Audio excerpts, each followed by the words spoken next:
Hello नमस्कार दोस्तों, welcome to my YouTube channel exam Adhyayan में। एडिटोरियल पढ़ रहे हैं, दैनिक भास्कर का एडिटोरियल है जिसमें टॉपिक है 40% आबादी आज भी पोषक भोजन से वंचित है। तो आइए इसको देखते हैं और इसका अध्ययन करते हैं। संघ प्रमुख ने सही कहा कि शिक्षा और स्वास्थ्य आम लोगों की पहुंच से बाहर हो गए हैं। यूएन की संस्था FAO फूड एग्रीकल्चर ऑर्गेनाइजेशन है, जिसकी जो हेडक्वार्टर रोम में होता है, के अनुसार दुनिया की तीसरी सबसे बड़ी इकोनॉमी बनने जा रहे भारत की 40.4% आबादी स्थानीय तौर पर उपलब्ध स्वस्थ भोजन का खर्च वहन नहीं कर सकती है। 7 साल पहले यह प्रतिशत 58.2% था। यह स्थिति तब है जब 5 वर्षों से गरीबों को मुफ्त अनाज मिल रहा है। पड़ोसी देशों में पाकिस्तान और श्रीलंका ही ऐसे हैं जहां ऐसे भोजन हासिल करने में अक्षम लोगों की संख्या बड़ी है। पाकिस्तान में 7 साल पहले यह प्रतिशत 58.6 था, जो 2024 में 60.3% हो गया है, जबकि श्रीलंका में 36 से बढ़कर के 42.9% हो गया है। पाकिस्तान अपने बजट का बड़ा हिस्सा हथियार खरीदने में लगाता रहा, जबकि श्रीलंका कर्ज के जाल में फंसकर आर्थिक संकट से जूझता रहा। भारत को अपनी नीतियों को फिर से देखना होगा। अगर देश के 82 करोड़ लोगों को 5 वर्षों से फ्री राशन मिल रहा है, तो 40% लोग यानी 52 करोड़ आबादी पौष्टिक आहार खाने की हैसियत क्यों नहीं रखते हैं? क्या उन्हें राशन नहीं मिल रहा है या राशन में अपेक्षित पोषक तत्वों की कमी है? अगर मुफ्त अनाज योजना के बावजूद मात्र 199% लोग ही कुपोषण चक्र से बाहर हो सके हैं, तो क्या देश को इस समस्या से निकलने में 1.5 दशक और लगेंगे, बशर्ते मुफ्त राशन जारी रहे। अगला है, मतदाता सूची में गड़बड़ियों की समस्या कोई नई नहीं है। शीला भट्ट वरिष्ठ पत्रकार हैं, ये लिखती हैं, राहुल गांधी उत्साह से भरे हैं। वे मानने लगे हैं कि मोदी युग अपने अंतिम चरण में है। उन्होंने चुनाव आयोग के आधिकारिक आंकड़ों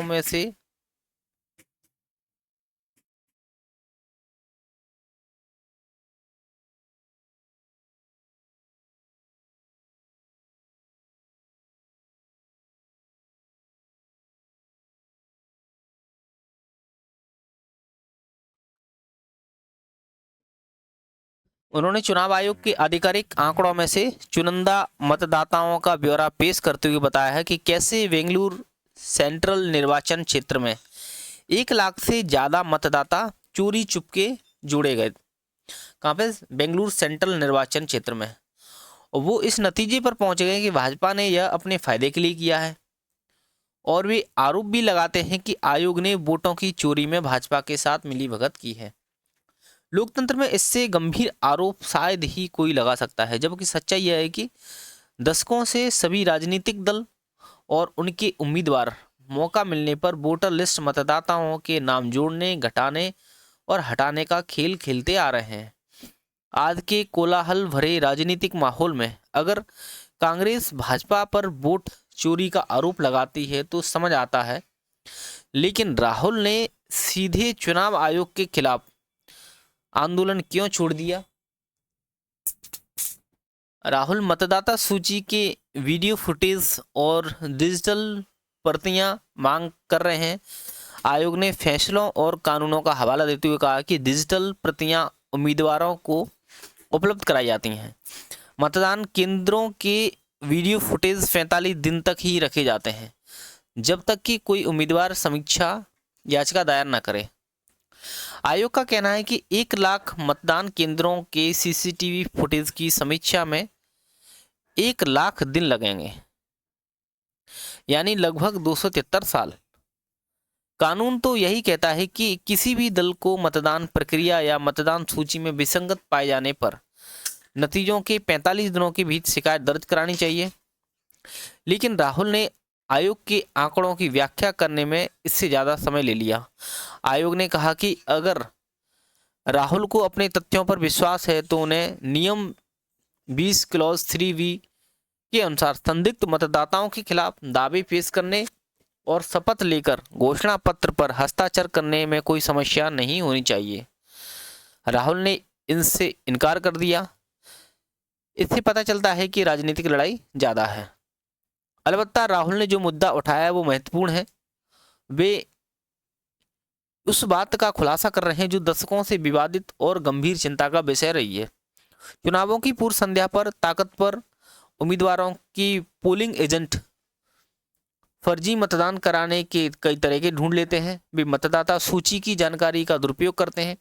मतदान के दिन से कई हफ्तों पहले वे अपने निर्वाचन क्षेत्र के सभी मतदाताओं पर नजर रखते हैं, पता लगाते हैं कितने मतदाताओं की मृत्यु हो चुकी है, कितने बाहर चले गए हैं, कितने नए मतदाता बने हैं आदि। अपने निर्वाचन क्षेत्र की मतदाता सूची पर पूरी पकड़ के बिना किसी उम्मीदवार के लिए चुनाव जीतना संभव नहीं है।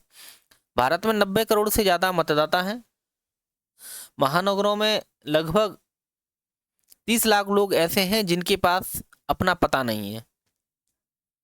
मतदाता पहचान पत्र पाने के लिए वे उस व्यक्ति पर निर्भर रहते हैं जो उन्हें किसी घर के पते का इस्तेमाल करने की अनुमति देता हो।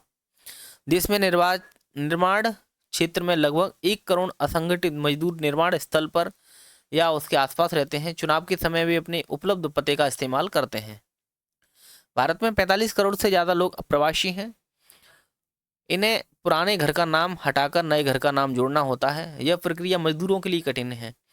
उम्मीदवारों की पोलिंग एजेंट मतदाताओं की गतिविधियों पर नजर रखते हैं। यह थकाऊ और महंगा काम है। 2008 में यूपी में मतदाता सूची पुनरीक्षण के दौरान मृत और डुप्लीकेट मतदाताओं के 21.13 लाख वोट हटा दिए गए थे।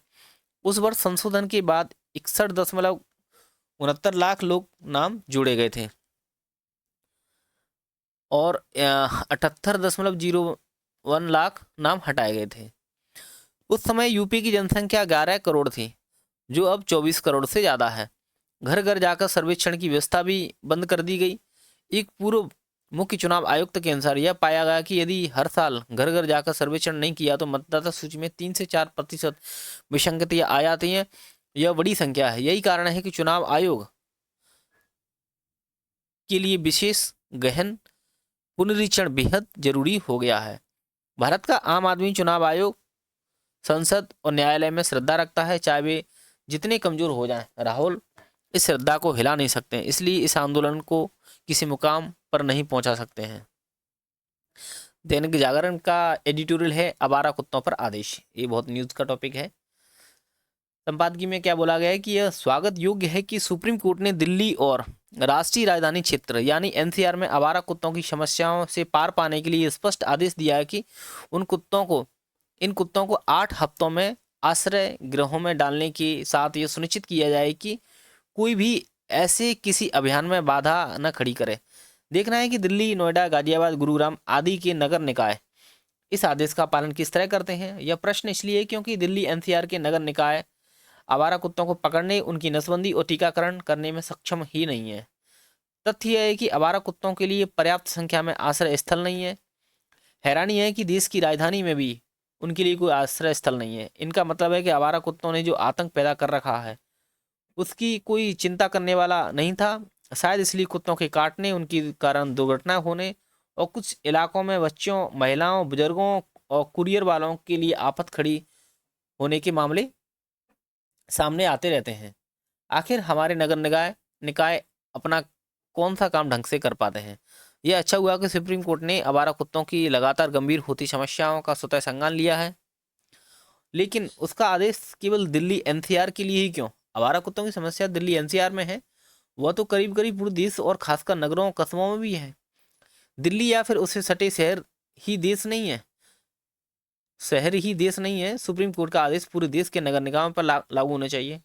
उचित होगा कि सभी राज्य सरकारें अपने नगर निकाय से कहें कि वे भी वही करें जो दिल्ली एनसीआर के नगर निकायों को करने को कहा गया है। केंद्र और राज्य को मिलकर यह देखना होगा कि उन्होंने आवारा कुत्तों की नसबंदी, उनके टीकाकरण का जो काम गैर सरकारी संगठन अथवा पशु प्रेमी संगठन को सौंप रखा है, वे खाना पूरी भरा तो नहीं कर रहे हैं, खाना पूर्ति नहीं कर रहे हैं। यदि भी सचेत सक्रिय होते तो आवारा कुत्ते आतंक का पर्याय नहीं बन गए होते। उनके आतंक के बाद कुछ पशु प्रेमी लोग और संगठन पशु कल्याण संबंधी नियम कानूनों को दुरुपयोग करते हैं। आवारा कुत्तों के काटने से होने वाली मौतों की अनदेखी नहीं की जानी चाहिए। आवारा और खासकर काटने वाले कुत्तों की पकड़ धकड़ तो होनी चाहिए। आवारा कुत्तों की समस्या का समाधान इस तरह नहीं होना चाहिए कि उनके खिलाफ किसी तरह की क्रूरता देखने को मिले। हमारी संस्कृति पशुओं जानवरों के प्रति दया का भाव संदेश देती है। इस संदेश के बाद भी कुत्ते आवारा हों या पालतू, उन्हें पशुओं मनुष्यों से अधिक महत्ता नहीं मिलनी चाहिए। बिजनेस स्टैंडर्ड का अगला ये एडिटोरियल है, सामान्य नहीं ट्रैफिक जाम की समस्या। सुनीता नारायण लिखती हैं, लेखिका centre for science and environment से जुड़ी हैं। हमने अपने जीवन में यातायात जाम को सामान्य मान लिया है। हम खड़े रहते हैं, बैठते हैं, इंतजार करते हैं, गुस्सा होते हैं, कोसते हैं, जल्लाते हैं और निराश हो जाते हैं। जब तक हम अपनी मंजिल तक पहुंचते हैं वास्तव में इतना थक चुके होते हैं कि लगता है कि मानो दिन शुरू होने से पहले ही खत्म हो गया है। हर दिन हमारी यात्रा निराशा के साथ खत्म होती है। इस रोज़मर्रा की भागदौड़ में हम अक्सर अपनी ज़िंदगी के उन घंटों को गिनना भूल जाते हैं जिन्हें हम ऐसे ही गंवा देते हैं। जो समय परिवार दोस्तों के साथ बिताया जा सकता था, उस वक्त में अपना मनोरंजन नहीं किया जा सकता था। हम इस पर अंतहीन चर्चा करते हैं और ट्रैफिक जाम हमारी बातचीत का हिस्सा बन गया है। फिर भी हैरानी की बात यह है कि हम सच में यह नहीं समझते हैं कि ऐसा क्यों हो रहा है या इसे ठीक करने के लिए क्या करना चाहिए। हमारे दिमाग में केवल यही समाधान है कि सिग्नल फ्री सड़कें हों, फ्लाईओवर बनाए जाएं, सड़कों को चौड़ा किया जाए। लेकिन जाम जस का तस बना रहता है। इसकी स्थिति बदतर ही होती जाती है। Centre for science and environment और डाउन टू अर्थ में मेरे सहकर्मियों ने देश भर के 50 शहरों और कस्बों में इस जाम की समस्या को गहराई से समझने की कोशिश की। उन्होंने एक सामान्य सवाल पूछा कि भारत में यातायात की रफ्तार कैसी चल रही है। आश्चर्यजनक रूप से जवाब यह मिला कि अक्सर यह चलता ही नहीं है। एक के बाद एक शहर में लोगों ने हमें रोज़मर्रा की यात्रा से जुड़ी परेशानियों के बारे में बताया। चाहे शहर हो या छोटा शहर हो या बड़ा शहर हो, महानगर हो, पहाड़ी कस्बा हो, ज़्यादातर शहरों में भीड़ भाड़ वाले जो सामान्य समय की यात्रा में दुगना और उससे अधिक का अंतर है। दूसरे शब्दों में भीड़ भाड़ वाले वक्त के दौरान अपनी मंजिल तक पहुंचने में दुगना समय भी लगता है। दिल्ली और बेंगलुरु जैसे कुछ शहरों में भीड़ वाले समय यानी पीक आवर का टाइम होता है, जैसे ऑफिस जाने का टाइम वगैरह होता है ना, तो दायरा बढ़ता जाता है। अब यह इतना है कि दफ्तर वाले समय के बाद भी सड़कें जाम रहती हैं। हम यह भी जानते हैं कि जितना अधिक जाम होगा उतना ही अधिक वायु प्रदूषण होगा, क्योंकि सड़क पर खड़े वाहन जहरीला धुआं छोड़ते हैं। यानी जाम सिर्फ हमारा समय ही नहीं ले रहे हैं बल्कि वायु प्रदूषण फैला रहे हैं और हमारे तनाव स्तर को बढ़ा रहे हैं, हमारी सेहत को भी नुकसान पहुंचा रहे हैं।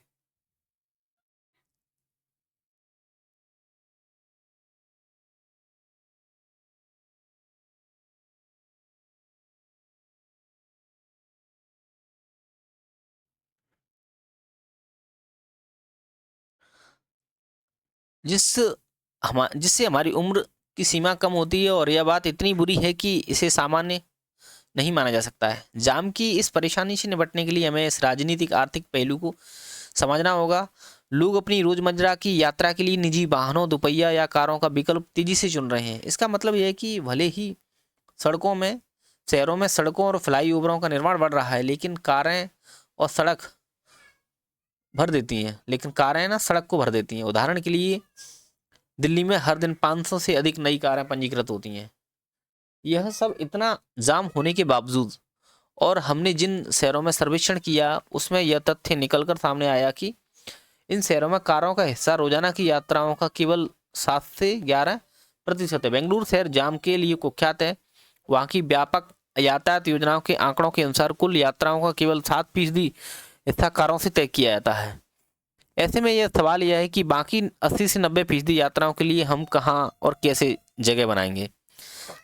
अगर ये कार्य के जरिए पूरी की जाती है तो शहरों में दोपहिया वाहनों का दबदबा है और रोजाना की यात्राओं का 30 से 40% तक इसके माध्यम के जरिए पूरा किया जाता है। लेकिन चिंता की बात यह है कि छोटे शहरों में दोपहिया वाहन भी अब कारों से पिछड़ रहे हैं।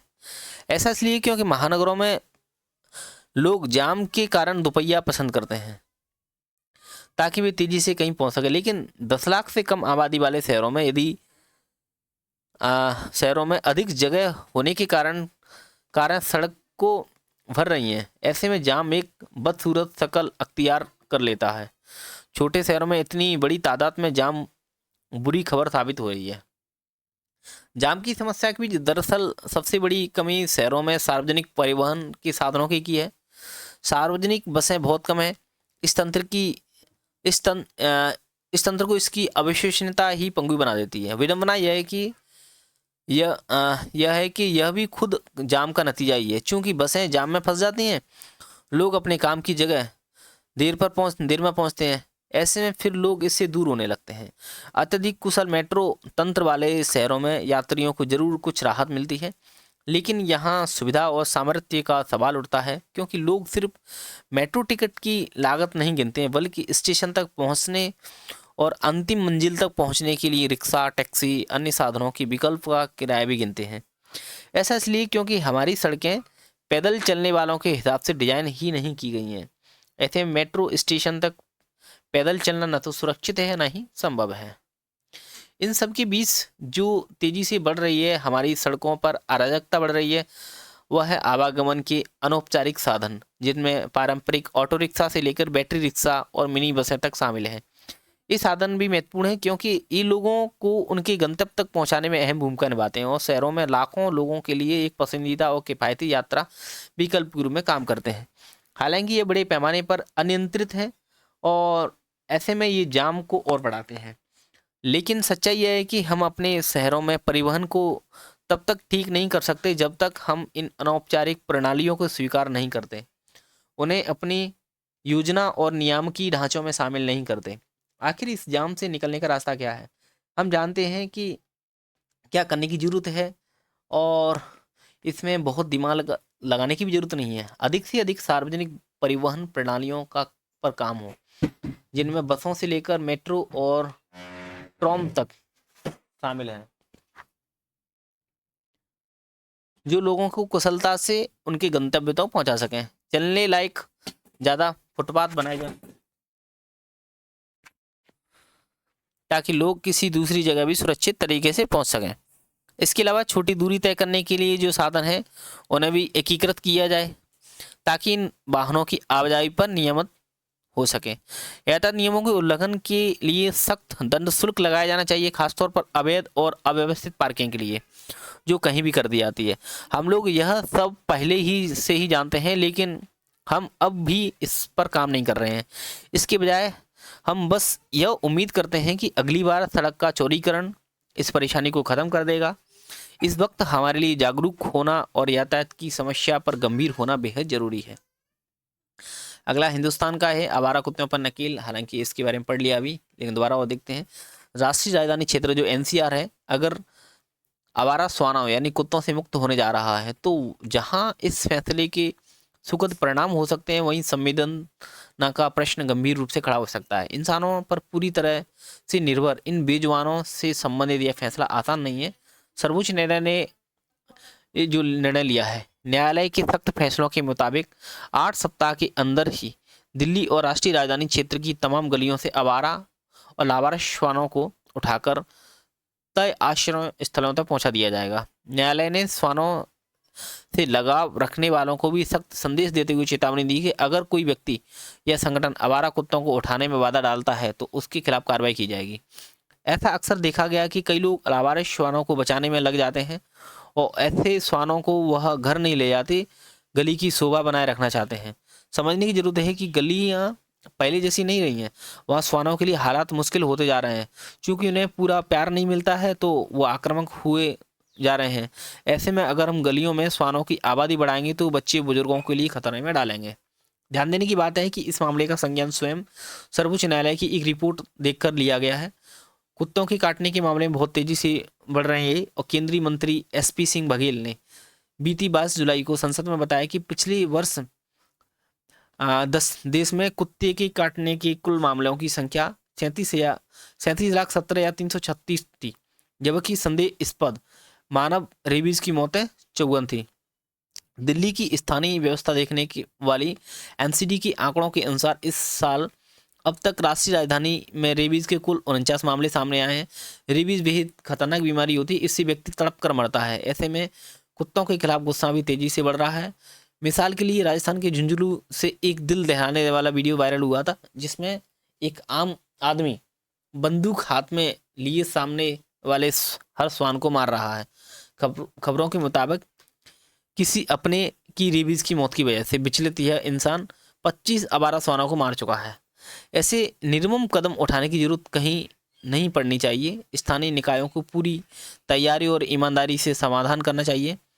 यह सच है कि देश में अनेक स्थानीय निकाय आवारा श्वानों की आबादी पर अंकुश नहीं लगा पा रहे हैं। नियम के तहत उन बाधियाकरण हो रहा है और न उन्हें रेबीज रोधी टीके लग रहे हैं।